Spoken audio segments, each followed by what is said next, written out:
My ex and I met when I was 20, but we were just friends until we started dating 2.5 years ago. Last year I discovered that my ex had been cheating on me throughout our relationship with a female he met through a common friend. I ended things after finding out and informing the girl's fiancé about their affair. He ended up breaking off their engagement when he found out, and she appeared unconcerned. Until she understood that my ex's money wasn't his. My grandmother left me a lot after she passed away in 2019, and my ex had been bragging about the items I'd given him throughout our relationship to her, even claiming that the house and vintage automobile my grandfather left for me in his will were my husband's. It's not something I'm proud of now that I think about it. But I let my ex walk all over me for the first month or two after we broke up because I miss him so much. I gave him money and tried to make things work. But I was often chastised by my parents and friends when I ran to them crying after he abandoned me for her. I didn't formally give him up. Until the girl's ex-fiancé messaged me and told me she was telling some of their old friends how sad I was and how desperate I was for my ex, who didn't give a damn about me. I was upset and asked him if he'd be willing to meet with me because I knew if I told my parents or friends about it, they'd reprimand me even more. He agreed, and the two of us met at a random food cart location. We ended up spending the majority of the day just sightseeing and discussing how we were doing. He also told me about his relationship with his ex. They'd known one another for 10 years and liked each other for the most of the time they were friends, but he wasn't seeking for a relationship because he was focused on his studies. He'd chosen to give them a chance after she'd driven 12 hours or more overnight to see him, because they'd talked on the phone and he claimed he was feeling ill and anxious due to his rigorous residency schedule. After seeing that he was subsisting on vending machine snacks and instant coffee, she dropped everything to care for him, assist clean his apartment, and prepare him some home-cooked meals. He told me in detail how he'd never felt so loved and cared for, and how once she did that for him, he knew she was the one, and that if this wasn't love, it wasn't real. Finding out she'd been cheating for the past 2 years made everything fall into perspective. She'd been putting off getting married, telling all her friends she had reservations about him. He had been attempting to persuade her to go to couples counseling when I informed him that she was sleeping with my ex. I felt like a monster after hearing their love story and realized that they didn't receive their happy ending due to my ex, and it screwed with my mind. We kept in touch from time to time, checking in on each other and meeting up for a quick bite every now and then, but we lost contact after the girl my ex cheated on encouraged him to take her back. I became slightly despondent after he cut me off, claiming that he was still in love with her and wanted to work things out, which left me with a blank slate. Through some internet spying, I discovered that my ex had also cheated on her, which is why she returned to her ex-fiancé. After a few months, things returned to semi-normal. I began therapy and was prepared to return to the dating scene when I received a call from the guy around New Year's. He was in tears and asked if I was available to talk. Of course I said yes and, out of concern, met him at his apartment. He broke down in front of me and told me how he discovered her in my ex's guest bedroom at Christmas, when she smuggled him in for a quickie during his family's hectic holiday party. All hell broke loose when he discovered them in the guest bedroom after searching for her for 20 minutes. We drank a little, and ended up having sex. He apologized and told me it was a mistake, and that he wasn't in his right mind, he just wanted revenge sex, but it didn't make him feel any better afterwards. I tried to write him platonically a few times after to see if he was okay, but he blocked me, so I dropped it and continued with my therapy and life. I went in last week to see my doctor since I've been having horrible cramps and needed a new prescription refill for my birth control, which I used to help with my PCOS. I had to perform a routine test to confirm whether or not I was pregnant, and I was astonished when the results came back positive. I've been waiting on this new information, wondering if I should tell him, not tell him, or even continue the pregnancy. My doctor informed me that, because I am still in the early stages, I am at a high chance of miscarriage. So I'm not sure if I should be worried about anything because there's a chance I'll lose it, and it seemed like I was trying to get his attention or something, especially after he told me he wasn't comfortable talking to me after we slept together. I haven't informed anyone and have been stressed out because I don't know what to do. Update 1: a lot has happened since my first post. I know many people were against it, but I pushed forward with the pregnancy and am eternally grateful for my wonderful baby. I had originally planned to have an abortion. However, I was unable to complete the appointment. I am pro-choice and will always be. Just because I chose to keep my baby does not mean that another woman or girl should be compelled to maintain a pregnancy she does not want. Everyone has the right to their own bodies. My parents were furious with me, and my entire family disowned me. I listened to what some of you advised about informing the father, whom we'll refer to as Dave, and after several unsuccessful attempts to contact him, I decided to go in person. Dave was not pleased when I arrived at his house, but he understood why. He agreed to speak with me. Dave informed me that he had officially broken things with his ex and wanted to avoid contact with me because I was another link to his past with her, but he was prepared to try and work out a co-parenting plan with me if I consented to a paternity test first. I felt awful about the paternity test, but I accepted because we were merely acquaintances who had bonded by our trauma. Cruising was actually rather easy until about the 26-week mark when I began to spot. Mine was heavier, and my blood sugar and blood pressure were both concerning them due to gestational diabetes and preeclampsia risks. After a few nights of Dave insisting on sleeping on my couch, I asked him to help me transfer some of my belongings to his apartment, because he lived closer to the hospital. I am very glad I opted to move in with him since I went into early labor at 32 weeks. I am grateful to have Dave and his family as my support system. His mother would come and trade shifts with him at the hospital, advocating for me anytime I felt washed out or ignored. She supported me both emotionally and physically. Dave's mother also helped me process my emotions when all I wanted was my mother. She and my father had stopped communicating with me after I decided to keep and have my baby. Dave's mother was also a godsend because she is a retired nurse. She began an OB, went to the NICU, and eventually settled into lactation before retiring, and explained things to me when we discovered that my baby had respiratory problems and an SUA single umbilical artery, which could have contributed to my premature labor. She stayed with Dave and me to assist me with pumping because I was unable to produce milk, and she encouraged me when I felt like a failure for not being able to care for my son when he needed me the most. She drove me to and from the hospital while my son was in the NICU because I was healing and mentally and physically exhausted. I genuinely believe that I did not have severe postpartum depression because she held me and assisted me with each step, and she was always patient with me, even when I wasn't with myself. Dave's mother would continuously remind me that nothing was our fault, and no one had done anything wrong. It's just that everyone faces challenges in life, and this was one that we'd work together to overcome. My son graduated from the NICU and arrived home a month after me. Dave's mother visited us frequently and assisted with him because Dave and I are first-time parents. Dave's father joked that he felt like she and I had the baby together, and he and Dave were just background characters who made occasional guest star appearances because Dave was working so hard to build more PTO and his mother wouldn't bring his father along when she came to visit because she didn't want him to disturb me and the baby with his loudness. Dave's father is hard of hearing and sometimes be unaware of his volume, so he took no offense. Dave's brothers and family members shared a lot about our son because he was the first grandchild and infant in a long time. Dave's youngest cousin is 17 and will turn 18 this year. Someone must have shared a photo or something, but photographs of us reached my family, and my parents asked that I allow them to meet my son. Dave was supportive of anything I chose to do and agreed to meet with them if that was what I desired. After thinking about it for a few days, I decided to talk to my parents before allowing them to meet my son. When we met to chat, my parents were angry that I did not bring my son with us and instead left him with Dave's parents. They said some very unpleasant things, and my father began to wonder when Dave would approach him for permission for us to marry, given that we hadn't previously had a shotgun wedding while I was pregnant. I was fine with them insulting me because I had grown up with it and was accustomed to it, but when my parents set their sights on Dave and his family, I grew unhappy and decided it was time for us to leave. My parents attempted to petition for lawful visitation rights. To be honest, I had no idea grandparents' rights existed before this ordeal, but they were denied because my son is still very young. Dave and I are very close, we live in the same house, and they couldn't find or prove that there was any danger to our son's well-being. My family did try to contact us, claiming that we were bad people for depriving my parents a grandson. But no one seemed to notice when Dave's family defended us, pointing out that my family had disowned me, and that no one cared about my well-being until after I delivered the kid, and everything was in order. Dave's mother and my mother had a verbal and almost physical altercation after my mother filed false complaints with CPS and asked the police to do repeated welfare checks on us.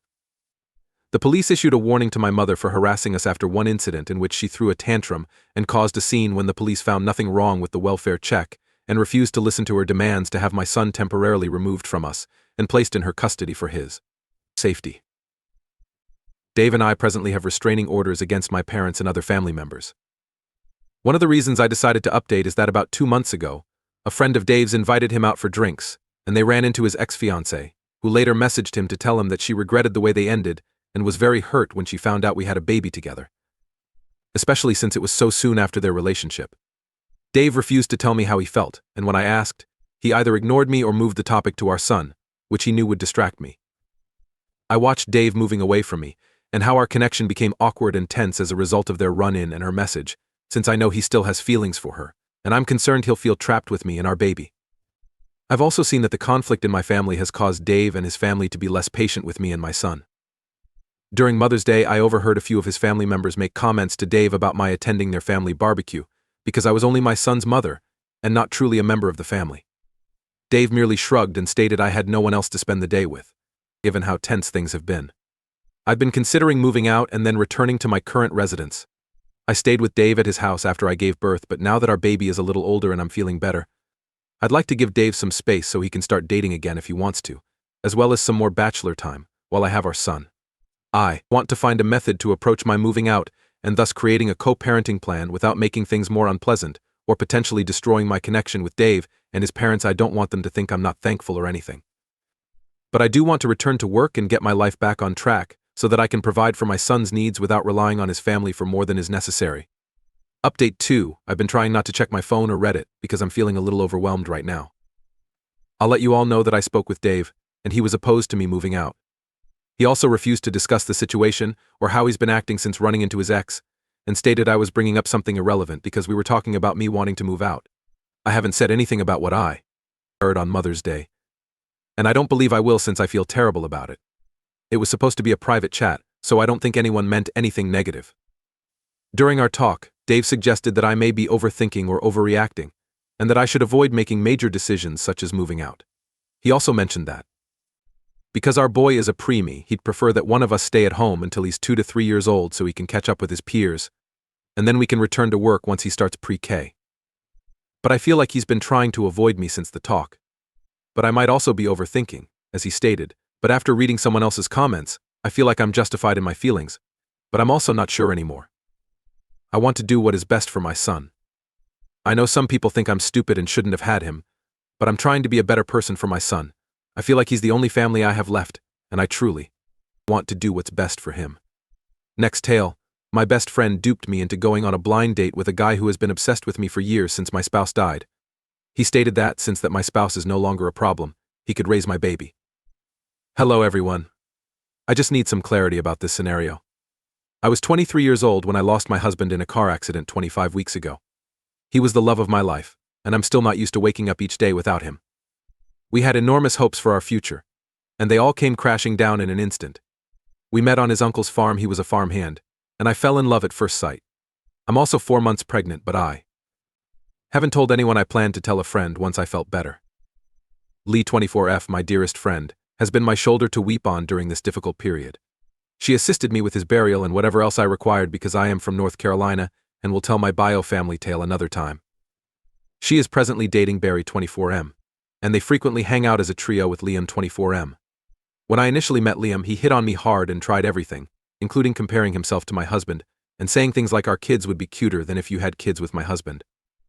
He's also made bizarre comments like I need a city boy and motioned himself. I am a country girl through and through. I would normally shut him off or ignore him, but Barry would always give me ugly glances.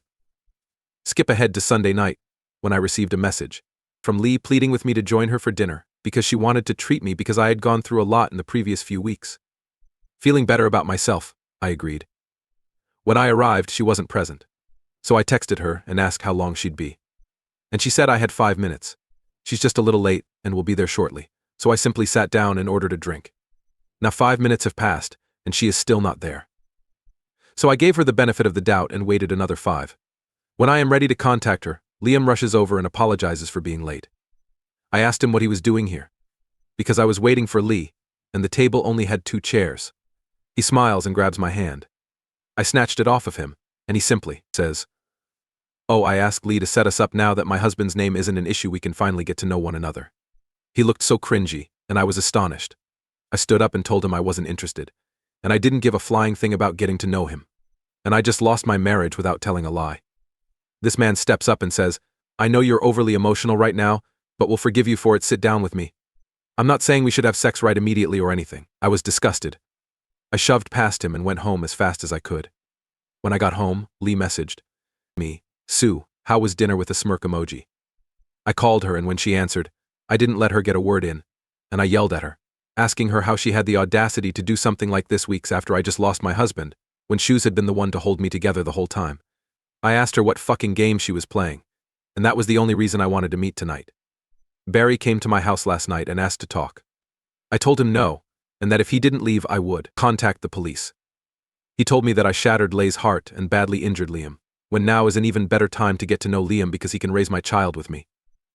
I opened my door, which Barry took as an invitation to talk, but instead I attacked him with my shoes and chased him to his car, shouting, "I am truly humiliated that I did it."